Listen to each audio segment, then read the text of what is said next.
Bienvenidos a Neuroespacio. Neuroespacio es una plataforma que representa un esfuerzo que hacemos los médicos dedicados a las neurociencias clínicas del Instituto de Neurociencias Ángeles para expandirnos a ustedes, expandirnos a la comunidad, cumplir con funciones que consideramos importantes de diseminación de información relevante que esperamos pues redunde en bienestar de todos nosotros. Esta mañana quiero presentarles a la doctora Rocío Ibarra, que es neuropsicóloga, muy orientada a ver niños y adultos con problemas de aprendizaje, realizar las pruebas necesarias y también algunas de las formas de terapia. La doctora Carmen Irigoyen, que es neuróloga con especialidad en neurología pediátrica, también dirigida en su práctica clínica cotidiana a este tipo de problemas. El doctor Jaime Aguilar Gasca, psiquiatra, también con gran experiencia en el tratamiento de niños y adolescentes. Y un servidor, Alonso Riestra, que soy neurólogo con subespecialidad en comportamiento. Yo no soy pediatra, como digo a veces de broma, los únicos niños que veo son mayores de 80 años, yo estoy del otro lado del espectro.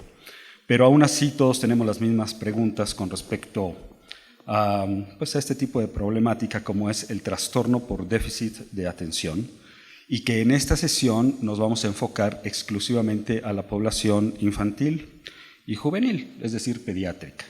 Vamos a tener otra sesión más adelante, probablemente con algunos de nosotros también, con respecto al trastorno por déficit de atención del desarrollo, pero cómo se manifiesta en el adulto.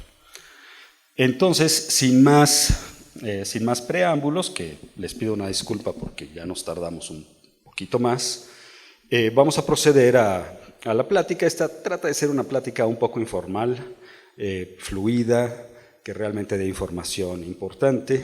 Ya le advertí aquí a mis queridos colaboradores que vamos a tirar algunos buscapiés, ¿no? Nadie dijo que esto fuera un té de señoritas, ¿no? Vamos a hablar en serio de los temas candentes, de lo que nos preguntan nuestros pacientes, de lo que nos preocupa con nuestros hijos, de lo que nos preocupa en nuestro sistema escolar y en gran medida de cómo vemos también la medicina que estamos haciendo, ¿no? Entonces yo voy a empezar con un planteamiento. Muchas de las personas que están aquí son jóvenes y ya no les tocó vivir esta agonía del pie plano, ¿ok? Pero muchas de las personas de mi generación les tocó, y probablemente se relacionen con esta situación, vivir lo que vivíamos hace 40 años, que era una epidemia inmensa de pie plano, ¿no? Todo mundo tenía el pie plano, había que usar estos zapatos ortopédicos espantosos. Estoy seguro que hay algunas personas por ahí que tienen todavía serias cicatrices emocionales por haberse tenido que ir al Borseguí en el centro y usar esos zapatitos con plantillas. Y finalmente, con el paso de los años, yo me pregunto ahora, ¿dónde quedó el pie plano? ¿Qué sucedió? Hace muchísimo que no veo niños o ortopedistas o personas preocupadas por el pie plano. Quizás ahora ha evolucionado y ahora decimos, no, es que supinadores, pronadores, ¿no? Pero todo ese esfuerzo, todo ese sistema médico dedicado a esto, todos estos aparatos para ver si el niño tenía pie plano o no, todas esas mamás preocupadas para ver si en su quincena les iba a alcanzar para comprarle los botines a la niña, ¿dónde quedaron? ¿Qué pasó con ese esfuerzo? ¿No? Es decir, sin que yo sea ortopedista ni pediatra, mucho de ello se debió a una moda médica, como muchas modas que vemos de repente. Hay muchas enfermedades que en determinado momento histórico cobran importancia y relevancia y luego esa relevancia se pierde o las enfermedades se entienden de forma distinta o se genera nuevo conocimiento que nos hace abordarlas de manera distinta. Entonces la pregunta abierta para el que se anime a contestarla es: ¿el trastorno por déficit de atención del desarrollo es una moda en medicina? ¿Es una moda en lo que estamos haciendo actualmente para tratar a algunos chicos? ¿Es el pie plano de la actualidad? No, yo creo que no es una moda, simplemente corresponde a la evolución de lo que tenemos conocimiento. Siempre ha existido, se especifica en un momento dado, se le da el nombre de déficit de atención, pero siempre ha existido en la familia el joven que no daba en el colegio, el chico que era desorganizado, el que era impulsivo, y simplemente pues se le iba poniendo a un lado o iba fracasando en la escuela o le iba mal.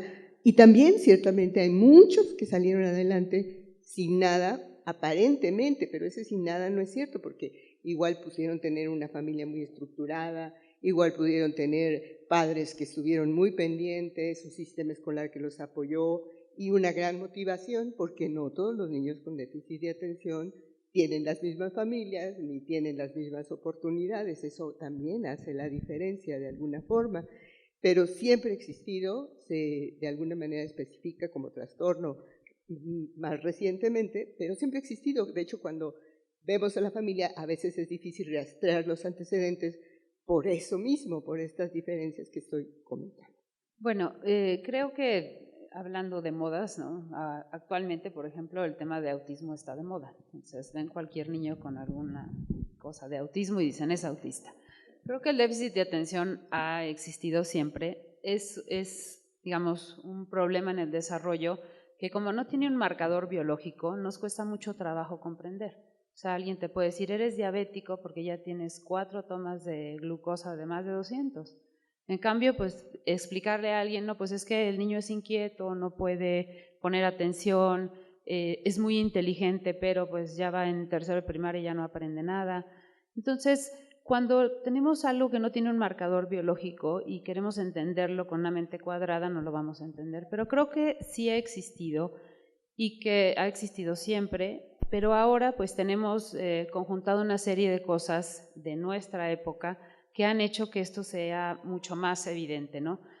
Como bien ustedes saben, ahora los niños, que son los que provocan a veces una confusión, pues tienen la inmediatez de las cuestiones de los teléfonos, de los iPads, de todo, y entonces se empieza a interpretar como, bueno, pues este niño es impaciente y entonces no pone atención y este niño tiene déficit de atención. Entonces aquí lo importante es que tiene que ser un diagnóstico bien sustentado, que aunque no tengamos marcadores biológicos, lo que vamos a hacer es, se tienen que hacer todas las cosas de rutina para tratar de investigarlo. Yo concuerdo con que es lo que podría ser más novedoso, como lo han mencionado, es el diagnóstico o el nombre de la enfermedad, que también creo que genera una gran confusión, ¿no? Porque eventualmente podemos ver a los niños con gran posibilidad de dedicarse horas a un videojuego y a partir de eso, digo, a mí no me digan que tiene déficit de atención si yo veo que está atentísimo a la pantalla, ¿no? Bueno, pero entender que el déficit de atención es una condición que va generando desde el desarrollo inicial, que va generando modificaciones en el individuo y que muchas veces se compensa. A veces la interpretación de esas compensaciones y a veces las consecuencias de esas evoluciones pues son muy apropiadas y son hasta exitosas, podríamos llamarlo. Pero el problema es cómo terminamos interpretando esto. Creo que parte del tema de que se vuelva una enfermedad, una moda, conlleva en este caso en particular, la utilización de medicamentos y eventualmente el abuso de los medicamentos, que eventualmente favorece un temor. Creo que eso es algo muy significativo. Creo que hoy día mucho de lo que nos preocupa tiene un componente fundamental generado por temor. Sí, bueno, muchas gracias. Es completamente correcto y creo que las respuestas de los doctores se dirigen directamente a un punto muy importante que estamos viviendo en medicina y que más nos conviene a los médicos abordarlo y reconocerlo y tratar de solucionarlo, o las consecuencias van a ser terribles para todos nosotros, que es el tema del sobrediagnóstico y del sobretratamiento de las enfermedades. Creo que ninguno de los aquí presentes se niega a aceptar que en el mundo existen eventos llamados enfermedades y que esos eventos requieren intervención y tratamiento de algún tipo. Creo que todos estamos de acuerdo con ese hecho básico de la vida. Las preocupaciones que vienen de nosotros los médicos con autocrítica suficiente y de la sociedad en general es, bueno, si no es una moda, ¿Por qué antes apenas oíamos hablar de niños con déficit de atención y ahora hay escuelas a las que pues ahí viene la hora de la medicina y fórmense todos porque todo el mundo está con medicamentos, ¿no?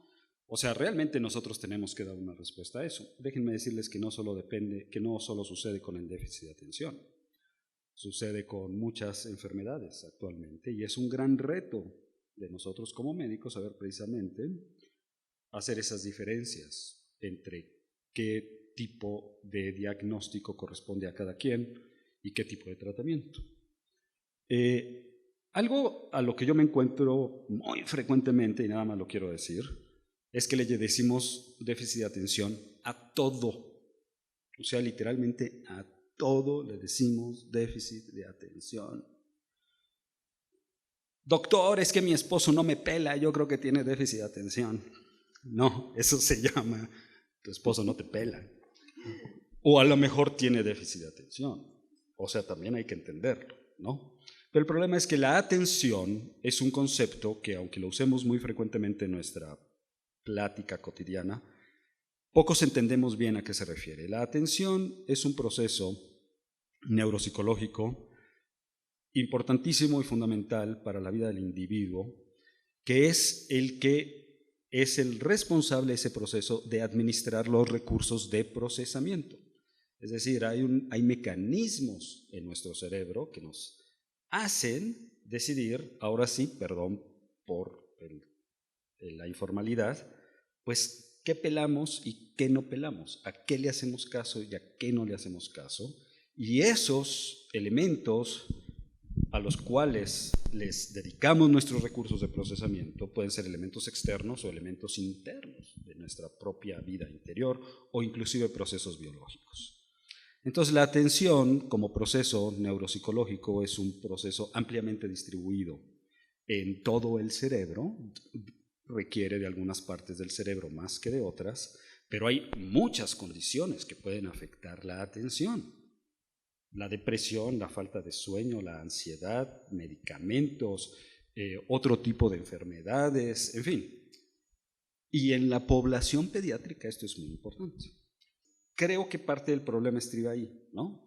Una cosa es que una persona tenga problemas de atención, propiamente dicho, y otra cosa es que tenga un trastorno por déficit de atención del neurodesarrollo, como lo solemos definir, ¿no?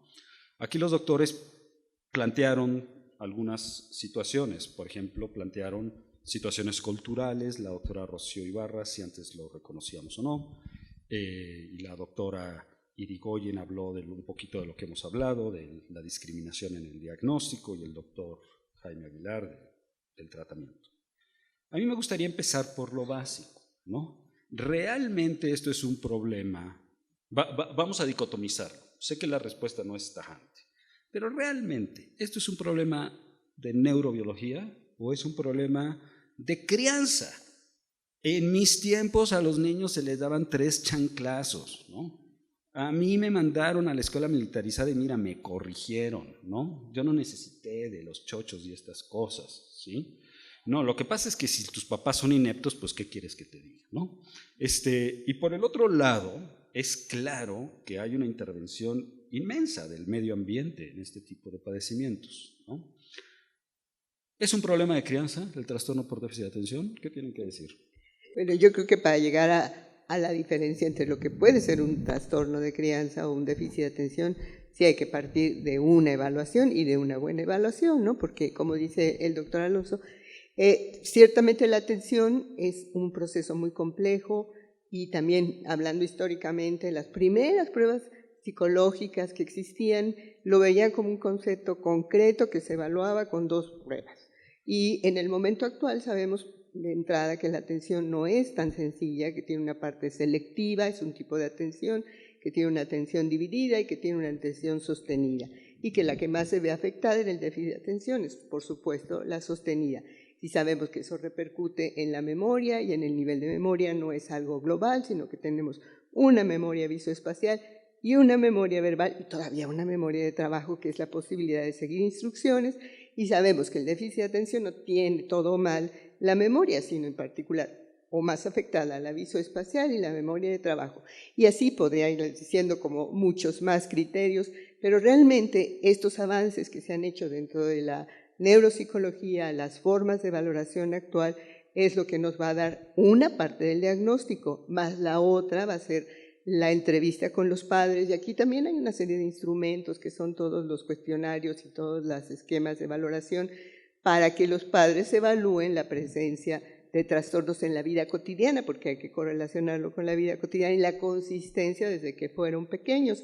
Y a través de todo ese diagnóstico sí se puede llegar a una conclusión, pero yo creo que para eso primero tendríamos que hacer toda esta parte. Ciertamente también incluir una valoración de aspectos emocionales, porque como dijo el doctor Riestra, los factores de ansiedad, los factores de depresión, el momento puede ser importante. Entonces, para llegar a esa diferencia hay que incluir tanto al paciente, a los padres y la escuela también, cuál es su actitud dentro del colegio. Es un proceso bastante complejo, no es un proceso rápido, así como de una prueba, una cita, hay que llegar realmente a un diagnóstico. Pero déjame interrumpirte ahí. Entonces, tu punto de vista, Rocío, y lo que es importante decir, pregunta sí o no.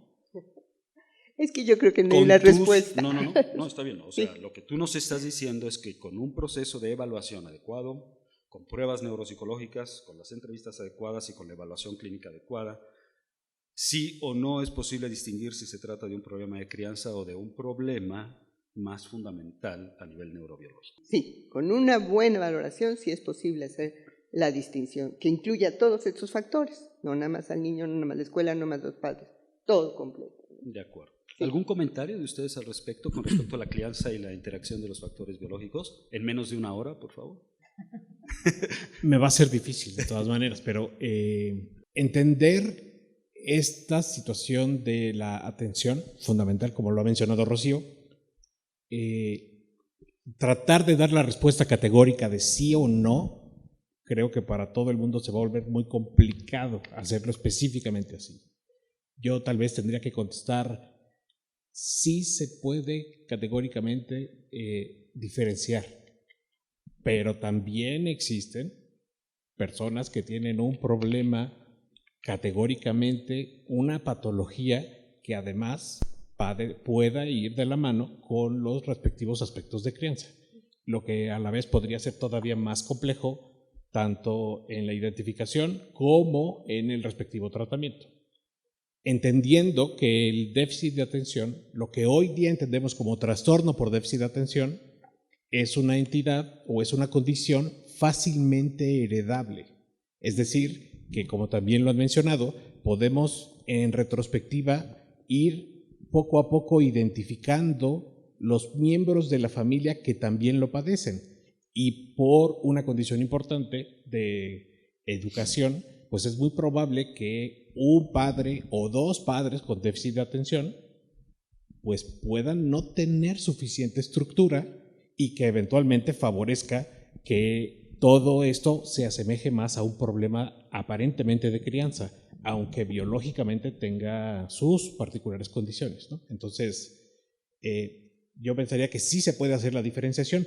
Como bien decía la publicidad del evento, si es un problema de educación, de crianza, o es un problema biológico.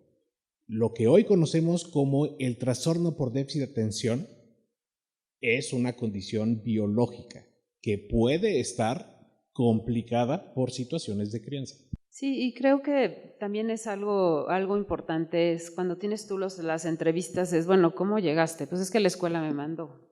¿Tenías alguna sospecha? ¿No tenías alguna sospecha? No, es que en la escuela está perfecto, pero llega a mi casa y tira la lámpara y me avienta el cuchillo. ¿No? O sea, entonces, creo que es muy importante dentro de los interrogatorios saber qué es lo que está pasando con estos niños, ¿no? ¿Por qué? Porque si tenemos informaciones a medias, hacemos diagnósticos a medias. Entonces, sí creo que es muy, muy importante y no es una consulta en lo que vamos a hacer el diagnóstico, ¿no? Tenemos que ser muy, muy incisivos en cuanto a todo, a los interrogatorios a los papás, la escuela. Y bueno, también entender que la gente se ha vuelto menos tolerante y que a veces también en las escuelas debemos de decirlo, o sea, un niño que está un poquito más inquieto, que a veces está en tercero de kinder y dice, no, es que sus rangos de atención son muy cortos y no sigue instrucciones, no necesariamente es un niño con déficit de atención, ¿no? Yo creo que tendríamos que investigar un poco más y sí, lo que es cierto es que se abusa. Y también es cierto que, bueno, un poco cuando uno es el papá de un niño que tiene un problema y alguien les dice por ahí, vamos a hacerle un electro porque a lo mejor en el electro vamos a encontrar algo y resulta que en el electro ven algo, se empieza a desviar un poco todo este punto del diagnóstico y entonces empiezan a recibir medicamentos que aunque no sean los que ustedes conocen para déficit de atención, pues empiezan a meter mucho ruido y a lo mejor no los necesitaba el niño, ¿no? O sea, le empiezan a dar un anticonvulsivo, cosas así. Entonces, sí es importante hacer un buen diagnóstico. Para los papás es muy cansado, también pudiera ser costoso, pero hay que entender que esa inversión para hacer el diagnóstico es lo que va a hacer que el niño pueda salir adelante. Bueno, muchas gracias por las respuestas, creo que es muy adecuado. A propósito, hicimos la pregunta pues así con jiribilla, ¿no? Y los pósters que ustedes han visto también están en ese sentido. ¿Es esto o es lo otro? Y es la forma en que nos preguntan las personas con respecto a las enfermedades. Es muy importante aquí recalcar, el punto para llevarse a la casa es lo que han dicho los doctores. Claro que hay pacientes que son fundamentalmente un problema de crianza o ambiental. Y claro que hay pacientes que tienen un componente neurobiológico predominante. La mayoría de todos nosotros y de todas las enfermedades, y no lo digo yo, lo dice la ONU dice que la salud es el equilibrio biopsicosocial. Eso es lo que nos dicen cuando entramos a la escuela de medicina el primer día. Y nosotros no hacemos caso porque creemos que es algo que no tiene importancia porque lo que quiere hacer uno es trasplantar corazones. Pero es un concepto profundísimo. Es el equilibrio biopsicosocial. Todas las enfermedades, todas las condiciones humanas tienen un aspecto biológico, un aspecto psicológico, personal, por así decirlo, biográfico, actitudinal, si le queremos decir, y un aspecto social. La función de nosotros como médicos no debería de ser decir esto es biológico o esto es social. La función de nosotros es entender cuál es la proporcionalidad de cada uno de los factores involucrados. Todos los niños con déficit de atención y todos los pacientes con todas las enfermedades tienen un aspecto biológico, uno psicológico y uno social en el cual debemos de incidir. ¿Es correcto o no es correcto? ¿Sí? Pero depende de nosotros y de la interacción que tengamos con la familia de ese niño o de ese paciente, en qué medida somos efectivos para dirigir cada abordaje en la justa medida que le corresponde a cada paciente en forma personalizada, ¿no? Y hablando de personalizado, ¿que todos los niños con déficit de atención son iguales? Ok, ¿en qué se diferencian los pacientes con déficit de atención? Platiquemos. Bueno, es que como todos hemos dicho, más bien no hay padecimientos, hay personas y hay personas que hay que individualizar, entonces tienen un sistema familiar, una parte biológica y aparte del déficit de atención pueden tener otro tipo de diagnóstico, por decirlo de alguna forma, y a lo mejor pesa más los síntomas del otro diagnóstico que el del déficit de atención. Realmente cada uno puede ser diferente. Pero independientemente de la variabilidad personal, ¿no? Que eso pues es un lugar común, ¿no? Ya decirle al paciente, pues es que cada quien es distinto, bueno, pues sí, o sea, eso lo dice la maestra, ¿no? O sea, lo digo con todo respeto, cada quien es distinto, eso lo saben muy bien los profesores, ¿no? No, me refiero a si hay distintos tipos de este padecimiento, si realmente podemos clasificar a alguien como perteneciendo a un tipo o a otro, qué tan válido es esto, y un poco lo que tú mencionaste, lo que nosotros llamamos comorbilidad, ¿no? Qué tan frecuentemente nos encontramos con niños que tienen déficit de atención y además tienen dislexia, trastornos del aprendizaje, otros problemas del neurodesarrollo, en fin, ¿no? Podemos hablar un poquito de esas clasificaciones para que nuestros pacientes pues tengan más información de qué significan, ¿no? Bueno, sí se ha tratado de dividir un poco, o sea, la forma de presentación del déficit de atención, ¿no? O sea, la más común es el déficit de atención que tiene hiperactividad que tiene impulsividad y que tiene problemas de control, ¿no? Y hay una parte de niños con déficit de atención que prácticamente son inatentos, que son los menos diagnosticados desafortunadamente, ¿no? Siempre un niño que es hiperactivo y se para y no se controla, siempre es un foco rojo para las maestras y los maestros.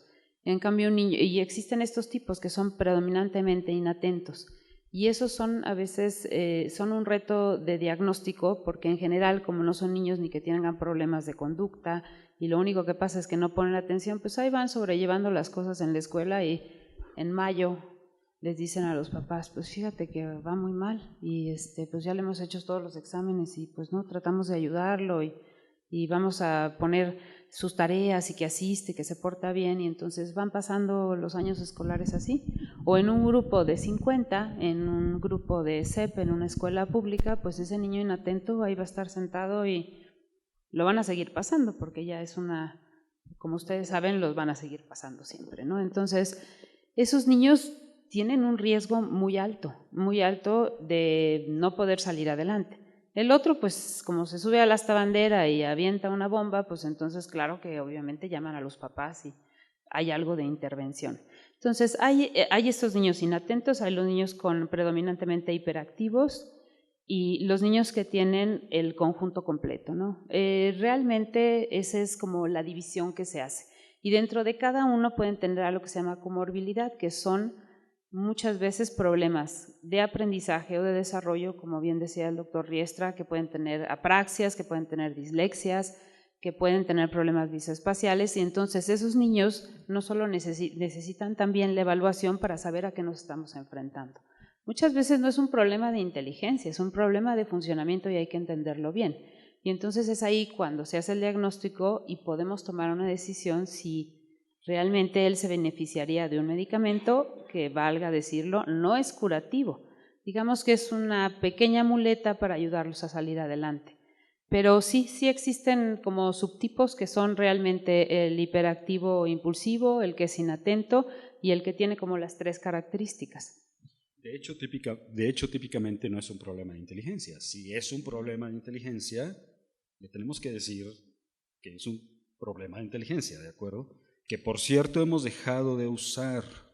Ese es otro aspecto de la forma en que hemos llevado la medicina a lo largo de los muchos últimos años, y es que ya no le decimos a las cosas por su nombre, y ya no informamos a los padres, y ya no informamos a nuestros pacientes, y ya no les decimos tienes epilepsia, les decimos tienes una disritmia cerebral, ¿no?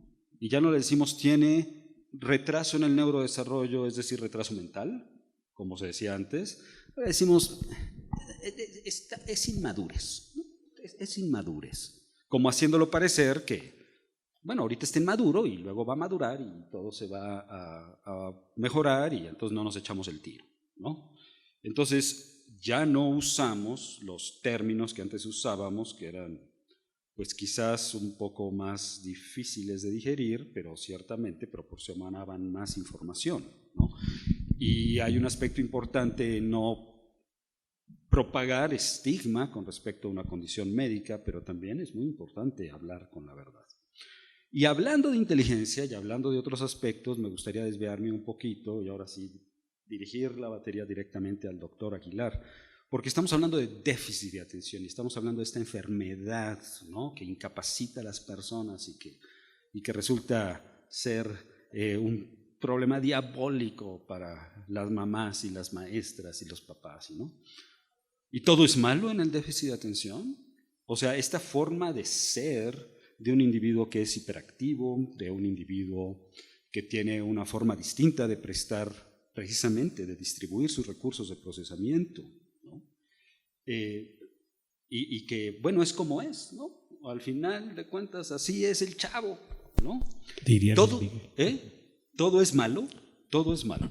No, evidentemente no todo es malo, aunque sí creo que regularmente por las condiciones como las calificamos de bueno o malo, es que se ha referido eventualmente a consulta.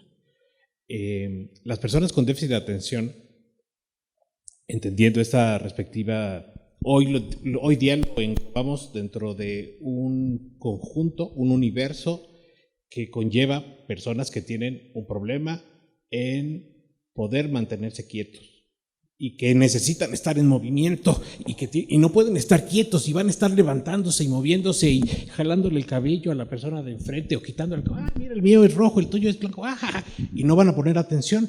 O como si pudiéramos hablar todos al mismo tiempo. ¿Podríamos hacer algo así en este momento? ¿No? Todos hablando al mismo tiempo y que cada uno de ustedes trate de mantener la atención en uno en particular cuando esté escuchando el discurso de los otros. Entonces, eso es algo muy importante que se vuelve muy complicado. Cuando uno no puede mantener esta atención, pues entonces es muy fácil que termine dispersándose y que eventualmente favorezca toda esta posibilidad de estar plenamente distraído. La mosca, ay, mira, está padrísimo. Bueno, entonces, no todo es malo en el déficit de atención. Sí, lo que nos vuelve problemático dentro de la escuela, pues como lo vamos a ver los papás o las personas, va en torno de la calificación. Vemos que ahora hay algunas modificaciones en la forma de calificar, en la forma de presentarnos la retroalimentación de su desempeño, que eventualmente nos complica parte de identificar estos síntomas, pero no solo se va a ver en las calificaciones, se va a ver en el funcionamiento social, se va a ver en el funcionamiento familiar.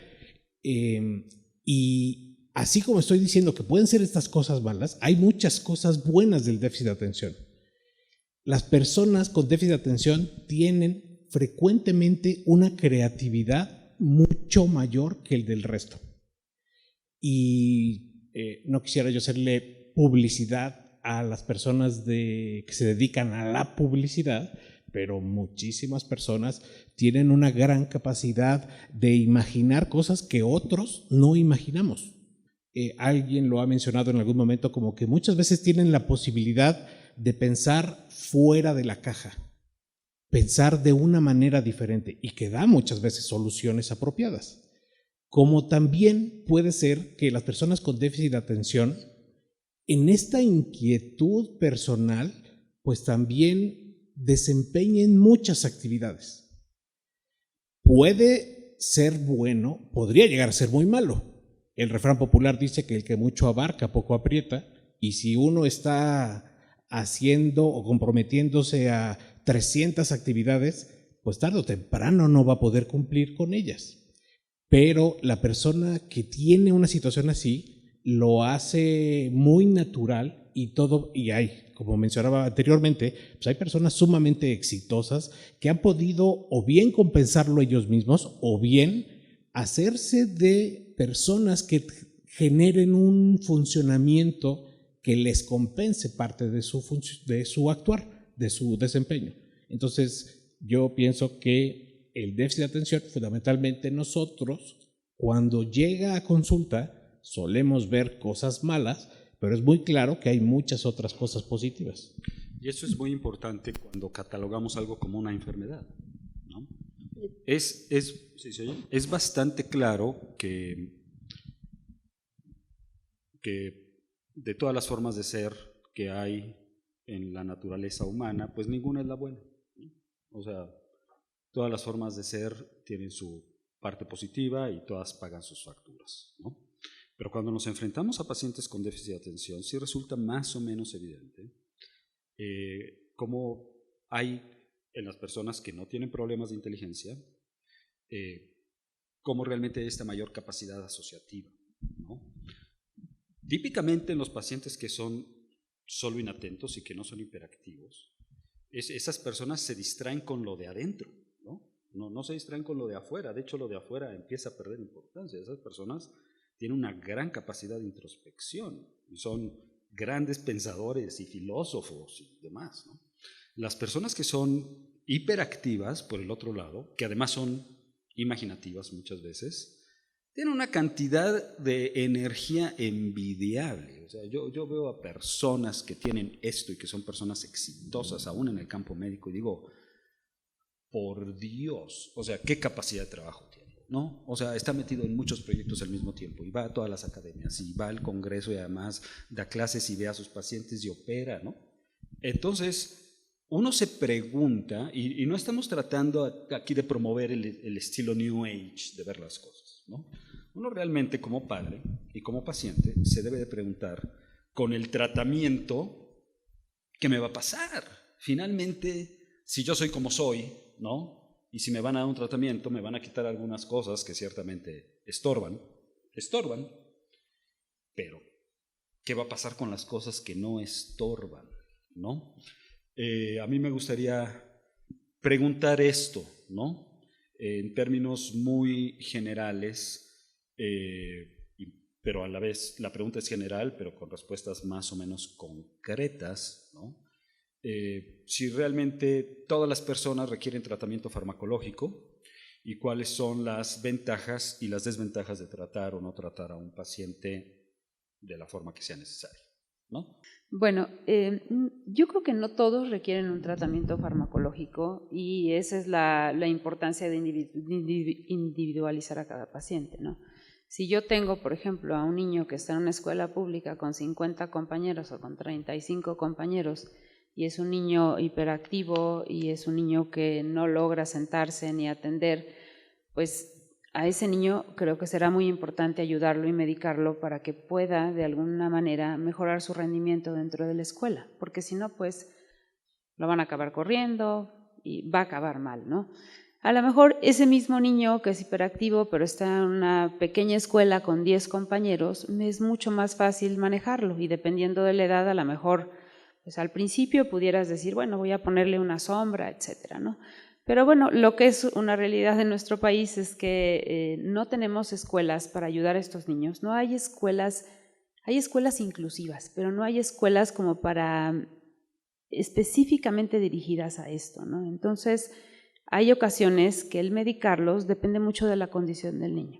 En general, a los niños que más medicamos son los niños que son hiperactivos, que son impulsivos y que tienen asociados algunos trastornos oposicionistas desafiantes que hay que ayudarlos, que evidentemente hay muchas cosas cognitivo-conductuales que se tienen que hacer, pero que no se reflejan en forma inmediata. O sea, esto es de vida, o sea, tienes que hacer rutinas, tienes que hacer muchas cosas, tienes que pararlo, pero el medicamento te puede ayudar para que él funcione mejor en la escuela y no acabe corrido de la escuela. Siempre tenemos la inquietud, es que me van a cambiar a mi hijo. Bueno, sí va a cambiar su comportamiento, porque si tú le das algo para que ponga atención y no esté bailando por todas las bancas, pues sí, evidentemente vas a ver que no va a bailar por todas las bancas, pero también tienes que ver la contraparte de si empieza, no que tenga 10 de calificación, sino que aprenda. O sea, lo más importante es eso, no tener un 10, pero hay gente que tiene 10 y no puede resolver nada en su vida. Entonces, creo que sí hay que individualizarlos. Creo que los niños que menos se tratan son estos niños inatentos, pero habitualmente necesitas tener como muchas cosas alrededor que te puedan ayudar a regresarlo a estas cuestiones escolares, ¿no? Pero básicamente los que más se tratan son los que tienen asociados problemas de atención, de impulsividad y de hiperactividad. Yo creo que la decisión de medicarlos parte en gran parte de un buen diagnóstico, obviamente, ¿no? Entonces, ver qué es lo que predomina. La mayoría de los padres tienen mucha renuencia a medicarlos, pero creo que a partir del diagnóstico sí se debe señalar los puntos rojos. Una práctica entre la mayoría de los neuropsicólogos, los psicólogos que nos dedicamos a es darle un tiempo para manejar un proceso de terapia, pero con ese foco rojo y sabiendo que podemos en algún momento usar medicamentos. Y eso es importante marcarlo desde el principio, porque también un proceso terapéutico, un proceso de estar con un niño con un problema de déficit de atención, para el mismo niño y para la familia puede ser desgastante si después de unos cuantos meses no tenemos resultados. Estamos contra un sistema escolar y contra un sistema muy establecido que no se va a modificar. Y aquí yo creo que el tratamiento es importante a nivel psicológico, no nada medicamentoso. La mayoría de la literatura marca que los dos son los que son eficientes, porque el medicamento no le va a enseñar a estudiar, el medicamento no le va a enseñar técnicas para atender, para memorizar la información. Eso va a ser el proceso terapéutico en psicología o neuropsicológico. Y por otra parte, en el tratamiento que manejamos nosotros a nivel de psicología y neuropsicología, también está el manejar las expectativas de los padres y las expectativas del colegio, porque en muchos niños, la mayoría de ellos, el objetivo no va a ser que se siente a estudiar 2 horas completas. A lo mejor el objetivo va a estar en encontrar sus tiempos óptimos de atención, concentración y empezar a segmentar este proceso de estudio, este proceso de la información, como la tiene que ir manejando y dividiendo y darle todos estos procesos de estrategia que no se los da el medicamento y que de alguna manera van a canalizar toda esta forma diferente de procesar la información que puede ser extraordinariamente productiva, como ya comentaron, ¿no? Puede ser, la mayoría de estos chicos se dedican o acaban decidiendo tomar cosas de tipo artístico, de tipo un poco más libre, aunque muchos son doctores, pero algunos optan por carreras más abiertas, ¿no? Y pueden ser gente, pueden ser realmente gente muy, muy productiva por esta parte que vimos, estar con mucha energía y cambiando de un tema a otro, pero eso implica también una aceptación por parte del sistema escolar y por parte de los padres, cambiar las expectativas, ¿no? A lo mejor también incluso hacer adaptaciones dentro del colegio. Los colegios obviamente son muchísimo más abiertos si todo viene sustentado con un buen estudio, con una base muy seria. Los colegios, en la mayoría, aunque no todos son incluyentes, hacen adecuaciones, cambian, algunos les hacen los exámenes de manera particularizada, cambian las instrucciones verbales por los exámenes orales.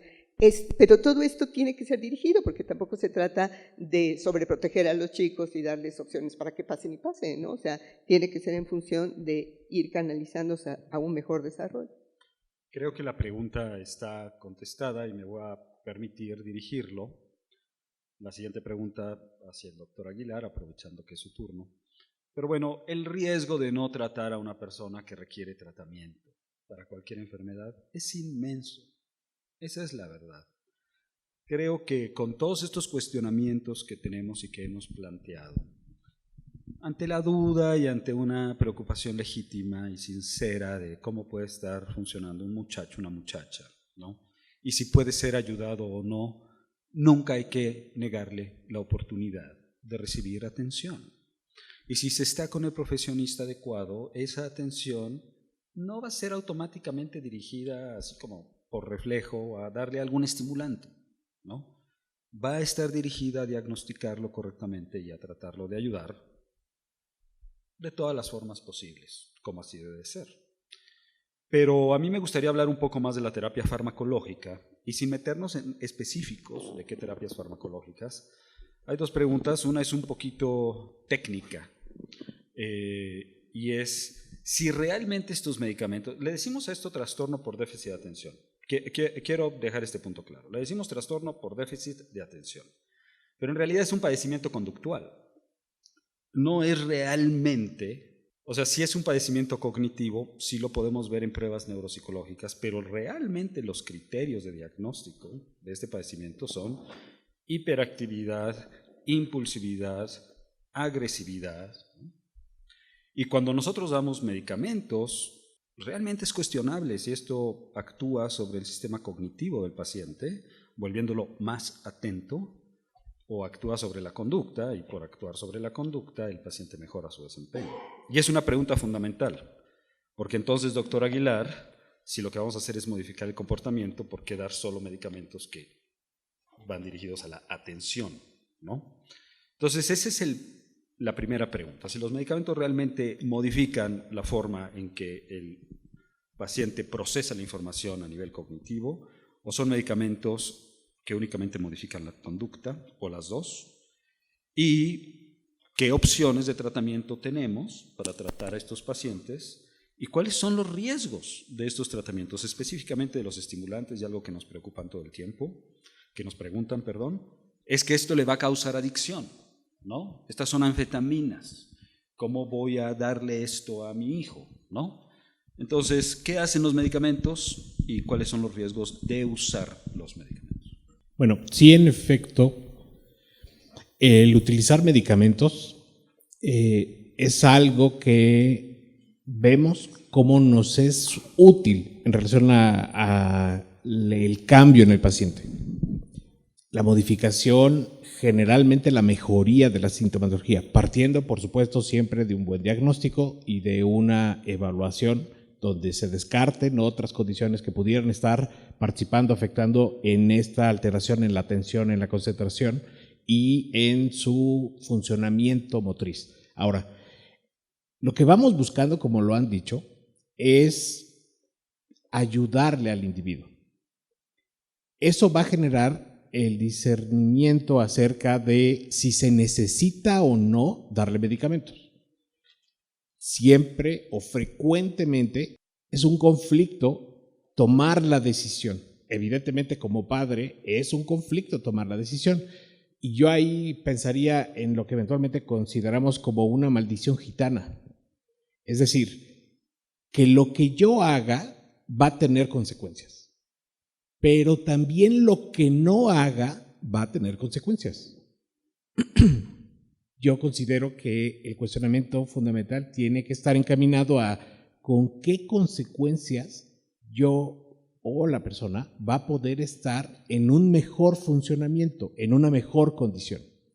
Es decir, que las personas con alteraciones en los procesos cognitivos y en los procesos conductuales, pues pueden verse beneficiados. Nosotros, a pesar de que los psiquiatras tengamos esa fama, asumo que muy bien ganada, ¿no?, de que a todos los pacientes los queremos medicar, pues en realidad no quisiéramos medicarlos a todos. Y seguramente eso va a generar una duda y una controversia de muchas personas.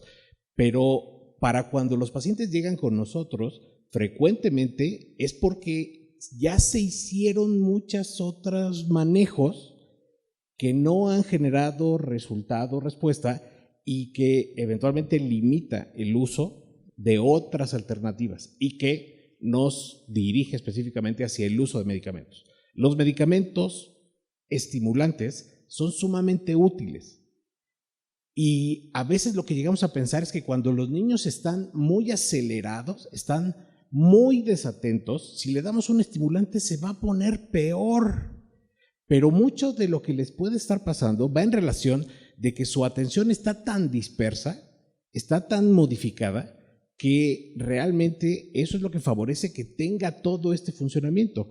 Con algo del medicamento estimulante, los propios pacientes, los familiares, los papás, los maestros, pueden claramente identificar cómo aparentemente el niño cambia.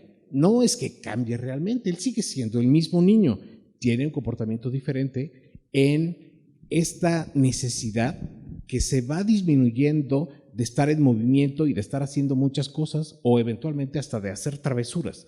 De todas maneras pueden hacerlas, porque muchas de esas cosas tienen que ver con un pensamiento ocurrente y con una decisión voluntaria. Pero ese funcionamiento va a mejorar su desempeño, buscando respectivamente que no lo saquen de la escuela o que él decida salirse de la escuela, que esa es una condición también muy importante. Hay individuos que asumen, viven que no les gusta la escuela porque desde chiquitos les fue muy mal y siempre los maltrataron, bien sean los maestros, los compañeros, entonces mejor se salen de la escuela. Ya no quiero ir a la escuela.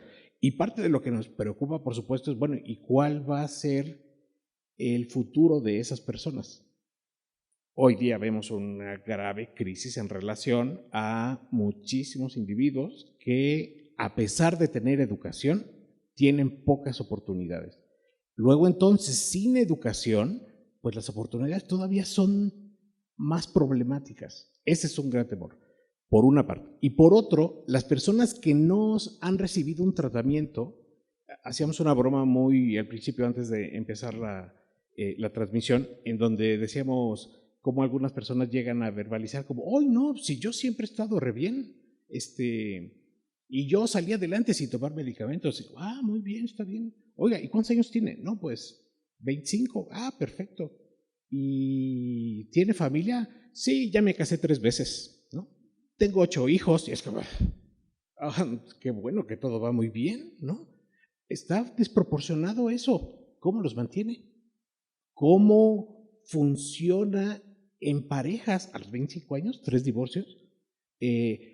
Traduciría por lo menos una muy gran impulsividad que lamentablemente en el déficit de atención termina correlacionándose también con el uso y abuso de sustancias, lo cual es todo un tema. porque toda prescripción médica se pone bajo la lupa de una manera brutal, pero todo el uso lúdico, de entretenimiento, de cualquier sustancia, pasa sin filtro, ¿no? Tiene fast pass. Y bien sea, por supuesto, el alcohol, por supuesto, el tabaco, y hoy día un problema mucho más grave con todos estos cigarros electrónicos y vapes, con otras sustancias. Pensamos muchas veces que la peor sustancia con la cual pueden acceder nuestros hijos tiene que ver a partir de la marihuana, pero en realidad tendríamos que modificar eso. El problema empieza desde el alcohol, no empieza en la marihuana. Eso tiene que ver con situaciones de mucha permisividad también. Entonces, en los individuos con déficit de atención, pues son muy ocurrentes, tienen problema en el control de impulsos y ante una presión social es, bueno, ¿qué? ¿No vas a tomar? Te pegan. Nunca lo has hecho, ¿eh? Bueno, pues entonces, para pronto que lo agarran, para pronto que lo hacen. Y como lo que están sintiendo no es nada grato, pues es muy fácil que se enganchen, que sientan aparentemente un beneficio. Y lamentablemente nosotros decimos que los individuos con déficit de atención fácilmente son carne de cañón para las adicciones. Es algo que debemos tener muchísimo cuidado. Bueno, perdón, brevemente. Creo que es muy importante porque lo que está diciendo el doctor Aguilar, y por eso lo interrumpo, tiene que ver con algunas de las preguntas que tenemos, que son muy numerosas y muy importantes, todas. Entonces me gustaría empezar a contestarlas un poquito sobre la marcha, al mismo tiempo que redondeamos un poquito la conversación. Una de ellas y algunas de estas preguntas, no voy a contestar cada una individualmente, pero las voy a agrupar temáticamente, ¿no? Muchas de estas respuestas las vamos a dar también en la plática de adultos, ¿ok? O sea, ¿qué pasa después? ¿Qué pasa con los individuos con déficit de atención en la etapa adulta, ya sea que la tengan desde niños o que la diagnostiquemos más tarde, que puede pasar?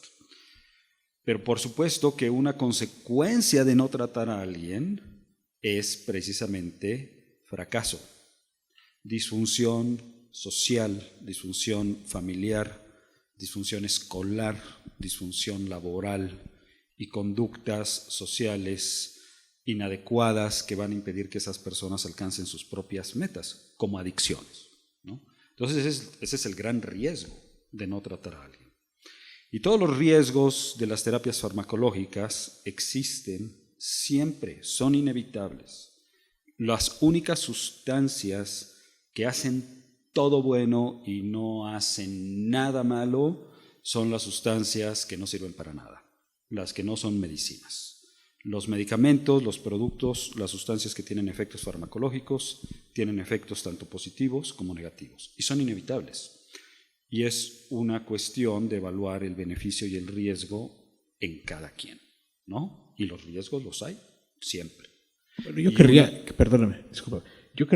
Estoy demostrando solo mi impulsividad, ¿no? Mi pobre control y la falta de autorregulación.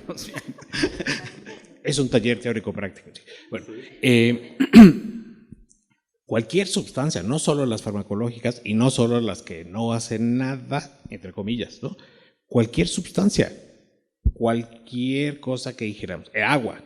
Si yo tomo agua, también me puedo llegar a intoxicar por agua. Y claro que va a tener efectos secundarios. Voy a tener que ir mucho más veces al baño. Eso es algo que todos debemos tener muy claro. La otra es que con los medicamentos, a lo que se ha comprometido todo el entorno médico de salud es a informar ampliamente de todos los beneficios y los potenciales efectos secundarios, que no quiere decir que van a ocurrir, cosa que evidentemente todo lo demás, como los productos milagrosos o no medicamentos milagrosos o remedios en general, pues nadie informa de todas las consecuencias, nadie se compromete a decir. Lo que sí dicen es que este producto es responsabilidad de quien lo recomienda y de quien se lo toma. Sí, la sociedad generalmente está concentrada en lo malo que hacen los medicamentos, pero no está concentrada en las consecuencias de no usar esos medicamentos. Como lo tratamos aquí en el Neurotalk del sueño, exactamente esta misma pregunta. ¿Cuáles son los riesgos de usar medicamentos para dormir? Bueno, pues hay riesgos, algunos de ellos son, por supuesto, problemas cognitivos, alteraciones de memoria, adicción y una larga lista de probables efectos. ¿Cuáles son los riesgos de no dormir?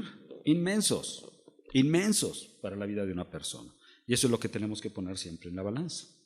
Pero a mí me gustaría también abordar otras preguntas que tienen que ver con las terapias no farmacológicas, ¿no? La otra vez encontré mi trabajo de ensueño. Ya me voy. Hay un barco, es un tall ship, es un velero así, de mástiles, en el cual se llevan a chavos disfuncionales, ¿no? Y se los llevan por el mundo, ¿no? A navegar. El arca. A navegar. Algo así. La verdad no recuerdo el nombre, pero me pareció fantástico. Yo dije, o sea, imagínense a mí en un velero con chavos, que aunque veo mucha gente mayor, la verdad los adolescentes y los jóvenes me encantan. Sin alcohol. Y sin tabaco. es que le voy a hablar a mi mamá, pues sí, mano, pero pues aquí estamos en la latitud 23 noreste, en medio del Pacífico, y aquí estás trabajando en equipo, y aquí tienes una responsabilidad, y aquí tienes, ¿no? Que era lo que antes decíamos, las escuelas militarizadas, o qué pasa con todos los abordajes terapéuticos psicológicos. Aquí me preguntan muchos de terapia de integración motriz, la comorbilidad con trastornos del movimiento, del tono muscular y demás, terapia de integración sensorial en estos pacientes, además de, ya hablamos de lo farmacológico. Nos hablaba un poquito Rocío, la terapia propiamente dicha psicopedagógica o cognitiva dirigida, ¿no? ¿Podemos hablar de formas de terapia no farmacológicas que nos puedan ayudar? Yo creo que estas preguntas están relacionadas con la edad. Perdón, y el deporte y otras actividades Sí. que no son necesariamente así. Creo que están relacionadas fundamentalmente con la edad, y en base a eso hay que especificarlo, en función de la edad en que se empiezan a presentar los problemas. Entre más chicos sean los niños y que tengan, esto es un circuito que tiene una base neurológica, que no madura al mismo nivel y que puede ser influido por una serie de factores. Entre más chicos son las de integración sensoriomotriz, las de todo este tipo de terapias, son muy pertinentes porque están ayudando al desarrollo en general. Hay que ser muy prudentes en los diagnósticos a esta edad. Hay que esperar a ver si todas las conductas, cuando se regula el tono muscular, cuando se regula todo el desarrollo psicomotor, van desapareciendo, y a lo mejor no estábamos con trastornos por déficit de atención, pero está en función de las edades. Hay que ser muy prudente. Si son pertinentes, entre más grandes son, las de integración sensorial y las psicomotoras pues dejan de funcionar porque empiezan a ser relevantes otra serie de funciones cognitivas, empieza a ser más importante la atención, la concentración, y quizás sean más pertinentes las que yo comenté al principio, dirigidas a cada una del tipo de problemas que esté presentando, si tiene problemas de aprendizaje o si no los tiene, y si tiene problemas de impulsividad, si hay que frenar el tipo de estudio, la consistencia, y ya no son de tipo psicomotor, ya son más bien en relación con esto. Siempre recomendamos ejercicios por dos cosas. Uno, estos niños son muy susceptibles a caer en estados de ansiedad. El ejercicio les va a ayudar a canalizar esa parte y todo ese exceso de energía. Y por otra parte, tiene un factor de disciplina, que son niños que tienen problemas justo en eso, ¿no? Y cualquier deporte implica por lo menos ir a entrenar y presentarse a los partidos si es fútbol, o presentarse a las competencias o lo que sea, ¿no? Pero sí tiene este factor de disciplina. Entonces tenemos estos dos puntos y es muy útil, siempre será muy útil, ¿no? Y en cuanto a ¿cuál era el otro? Era precisamente eso, solamente el ejercicio no farmacológicas. Ahí las dos farmacológicas. Y hay preguntas que son un poquito más técnicas entre si cierto tipo de terapia es mejor que otra o cierto tipo de abordaje es mejor que otro. Yo creo que esto es altamente personalizado. Nos gustaría decir en términos generales que sí es muy importante el abordaje no farmacológico. Por favor, es muy importante. Una cosa. Perdón, es muy importante el manejo, ahorita que hablábamos en función de las edades, y sobre todo porque estamos hablando de niños. En niños, la principal área de autoestima, de veras no lo perdamos de vista, es la escuela. Es la principal, ahí es su centro de socialización y su centro de calificaciones. Y si no hacemos un buen manejo, la autoestima se nos va a afectar o se nos va a deformar. Es muy importante también por esa parte. El siguiente tema de preguntas lo quiero dirigir a la doctora Irigoyen y tiene que ver con las edades, ¿no? O el que quiera, por favor, participar. Una pregunta muy importante es si hay una edad límite hacia la baja, que tan joven se puede diagnosticar en un paciente un trastorno por déficit de atención.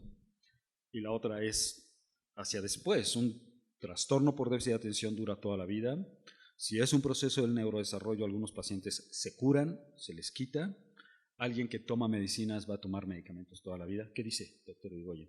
Bueno, creo que ahí depende mucho, por ejemplo, aquí en México se supone que cuando terminas tercero de kinder, entras leyendo y escribiendo a la escuela, lo cual pues es realmente una mentira, ¿no? Creo que para hacer el diagnóstico el niño tiene que tener una etapa en el desarrollo que no es a los 5 años. A los 5 años o a los 4 años no vas a hacer un diagnóstico de trastorno por déficit de atención. Y más o menos, digamos, lo establecido es, inclusive las edades se han movido actualmente, pero entre los 7 y los 12 años. Yo diría que una vez que el niño entre a primaria y ya tenga algunas cuestiones ya adquiridas, como puede ser lenguaje, su lenguaje adecuado, escritura y lectura, podríamos darnos cuenta de muchas cosas. Antes no, o sea, antes no vamos a poder saber. Y lo que sí es muy importante y estamos viendo actualmente es que cada vez más en las escuelas el niño, si no se sienta, si no pone atención, te lo mandan y te lo mandan, es un niño con déficit de atención. Entonces hay que tener mucho cuidado con eso. Creo que también hay que entender que ahora que están entrando a los 3 años y medio al kinder, te manden el tercer día, que me acaba de pasar ahora que empiezan que acaban de entrar a la escuela, a un niño porque no pone atención. O sea, no te pueden mandar a un niño de 3 años, 8 meses y diciéndote, tiene un trastorno por déficit de atención porque no sigue instrucciones. Bueno, es normal que tenga cierto aumento de la actividad sin que sea una hiperactividad. Hay cuestiones normales y hay cuestiones anormales. Y esto hay que aprenderlo, porque entonces, si no, lo más fácil, esos niños se van, se tratan, y no eran niños que requerían de ningún medicamento, y no eran niños que iban a tener déficit de atención y trastornos del aprendizaje. Y entonces, esos niños que están mal medicados o maltratados, les va a ir muy mal también, ¿no? O sea, un mal diagnóstico también puede ser tener un pronóstico malo, ¿no? Entonces, yo creo que, digamos, entre los 6 y 8 años es como una edad para hacer este tipo de diagnóstico. Antes, yo creo que no. Bueno, ¿y por qué no dejamos que la segunda parte de la pregunta la conteste el doctor Aguilar, ¿no? ¿Se quita esto, Jaime? ¿Dura toda la vida? ¿Un paciente que tiene que tomar medicamentos toda la vida? ¿Cómo funciona a lo largo del tiempo? Bueno, seguiría esperando que se me quitara, ¿no? Sí. Prontamente. No, definitivamente no se quita, no es algo que se cure. Lo que se va buscando siempre es el que las personas vayan aprendiendo herramientas, estrategias para poder compensar las alteraciones que puedan haber presentado a lo largo de la vida. Se puede vivir bien con eso. Como bien decían nuestros padres o nuestros abuelos, como, ay, en mis tiempos no había eso y mira, yo seguí adelante, ¿no? Sí, seguro, sí se puede, pero repito, va a tener condiciones. Si se hace algo, va a tener algunas consecuencias y si no se hace, va a tener algunas consecuencias. No es algo que se cure, es algo con lo que se vive. Y ahí a lo mejor a mí me gustaría hacer un ejemplo. Está un poco desproporcional tal vez en cierto aspecto, pero yo creo que hay una parte de la atención y la concentración que a mí se me asemeja un poco como al color de la piel. Hay personas en el auditorio que tienen la piel muy blanca. Hay personas, somos un pueblo de una mezcla, y pues yo creo que la mayoría tiene o tenemos un tono moreno. ¿Las personas con una piel blanca están enfermas? No están enfermas. Sin embargo, son mucho más propensos a padecer cáncer de piel. Que eso sí es una enfermedad. En este caso, en la atención, en la concentración, pues puede haber variaciones también importantes, y más cuando son chiquititos. Cuando son chiquititos, pues es muy complicado realmente a los 3 años, pues sí pedirle a un niño que se quede quietecito. Yo creo que sería gravemente patológico que un niño a los 3 años se quede quietecito y que obedezca y que sea como un soldado, ¿no? Y me parece muy complicado. No se va a curar, se va a compensar. Tal vez lo único que se ha podido identificar que disminuye con el tiempo, y yo eso se lo asumo más a un proceso conductual más que a una cura, es la impulsividad. La impulsividad sí es algo que en los niños, en los adolescentes, todavía presente, progresivamente pueda verse disminuido. Yo se lo atribuyo más que una curación a un aprendizaje, aunque muchas veces es un aprendizaje muy doloroso. Doloroso en el sentido de que esa impulsividad va a favorecer que existan muchos eventos que pueden ser vistos claramente como accidentes, ¿no? Frecuentemente se tropiezan, frecuentemente se caen, desde lo físico como también en lo emocional podría ser, y que eso repercuta eventualmente en un aprendizaje subsecuente de entonces de, pues sí, tengo que cuidarme en eso, no debo hacer eso, pero lo demás no se cura, se controla. Inicialmente, el control farmacológico y terapéutico o no farmacológico conlleva parte de fomentar, generar las estrategias y las herramientas para que más adelante, la intención no es que se medique de por vida, la intención es que se medique, que aprenda a funcionar mejor, suspender los medicamentos y que siga funcionando. Pero también es cierto es que en nuestro entorno, en nuestra sociedad, pues somos muy comodinos. Y si un medicamento nos ayuda, pues ¿para qué voy a terapia? ¿No? Como, no, pues ya estoy bien, entonces ya se me quitó. Claro, cuando se suspende el medicamento es, pues sigo igual, lo que usted me hizo no me sirvió para nada. Y si es impulsivo, pues entonces seguramente va a haber reclamos más altos, ¿no? Pero tiene que ver con una situación, como lo han mencionado, en donde si se necesitan medicamentos, eso es opcional. Lo que no es opcional es todo el tratamiento no farmacológico. Creo que eso, de hecho, es una aseveración sumamente importante. La vamos a repetir. Es posible que el tratamiento farmacológico sea opcional. Lo que no es opcional es el tratamiento y el abordaje no farmacológico. Corregir los aspectos de crianza, corregir los aspectos de estructura, inclusive a veces tratar a los papás. O sea, nosotros vemos a un niño, nos traen a un niño y estamos tratando de hablar, bueno, ya les dije un niño, un adolescente en mi caso quizás, y ahí está el papá interrumpiendo, ¿no? Y ahí está el papá diciendo, y ahí está el papá, ¿no? Y va a contestar el niño y el papá dice, no, dicen, bueno, ya vi de dónde salió, ¿no? Y ya me imagino cómo ha de ser en la casa, ¿no? Entonces, volvemos un poco al círculo del principio, ¿no? Y quiero retomar las palabras del doctor Aguilar, quizás un poco sentenciosas, pero ciertas. Sí, nos hemos vuelto muy comodinos. O sea, hemos cambiado por completo el esquema y la distribución de la responsabilidad en la relación médico-paciente. Desde que adoptamos el modelo neurobiológico del comportamiento, todos parecemos pensar que existe la pastilla precisa y exacta para resolver cualquier clase de sufrimiento de los seres humanos en el planeta. Eso es una fantasía. Eso es una fantasía y es una fantasía promovida por los que les interesan que la gente consuma más medicamentos, ¿ok? En todas las áreas de la medicina. Hemos crecido, mi generación le tocó crecer diciendo que era un pecado decirle a una persona que le echara ganas. ¿Cómo le puedes decir que le eche ganas? Eso es inhumano. Pues yo no conozco ninguna enfermedad, ni una sola, que se pueda resolver sin la participación de la persona que la sufre y que la padece. No se puede. O sea, yo sí se les digo, si una persona no puede poner de su parte y contribuir a su propio tratamiento y bienestar, y en este caso no el paciente, sino los responsables de él, si no lo pueden hacer, esa persona está más allá de la ayuda médica. No podemos ayudarle. Se puede ayudar a todas las personas, a todos los pacientes, excepto los que no pueden ayudarse a sí mismos. Eso es un concepto médico bien importante, bien doloroso, bien difícil.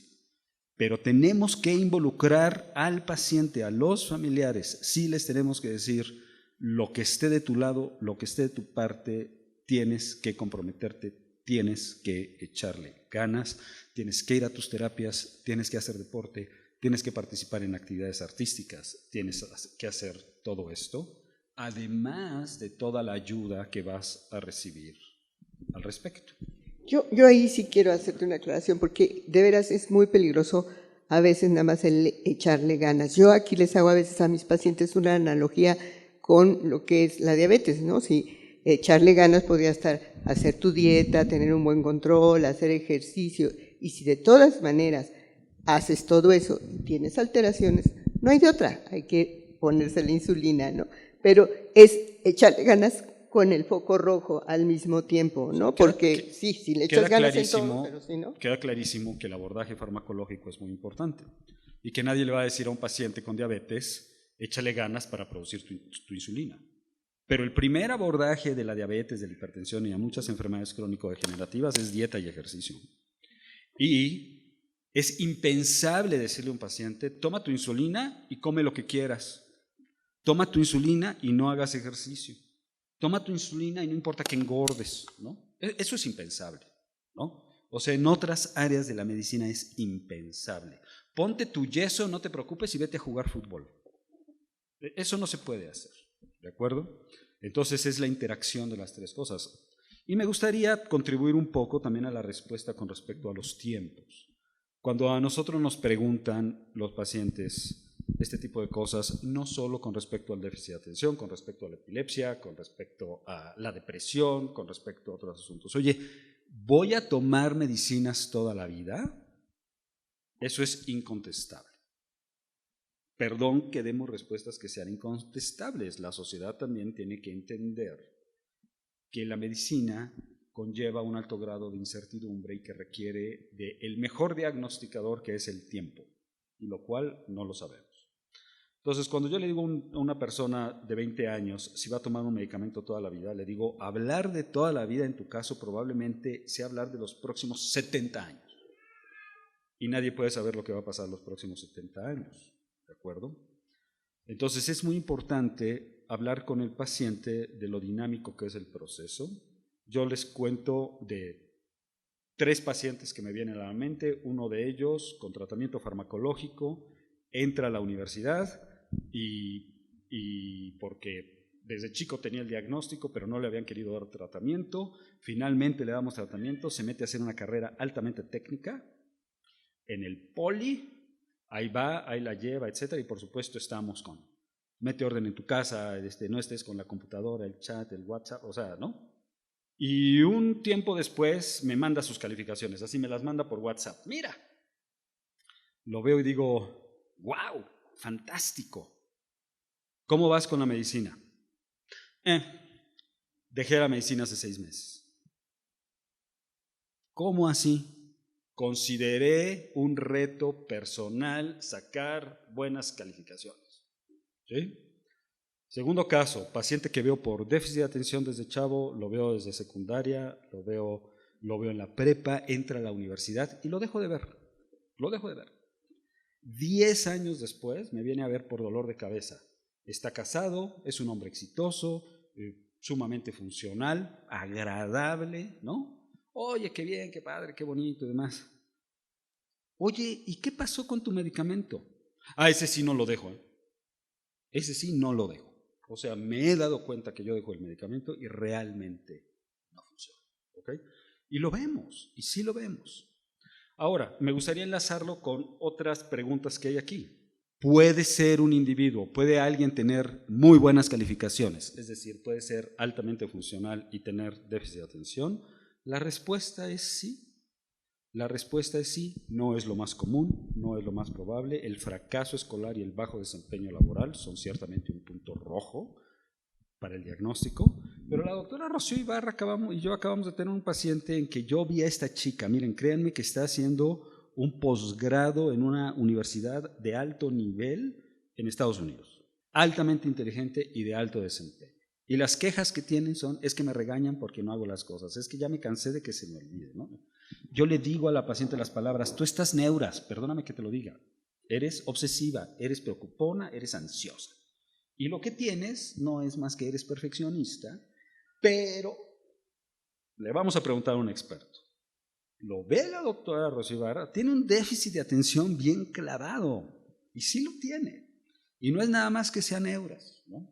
Entonces los pacientes sí pueden tener alto desempeño, algunos de ellos, depende de muchas circunstancias y aún así tener déficit de atención, y de ahí depende que seamos muy profesionales, muy acuciosos, muy responsables en realmente tratar de diagnosticar algo o no.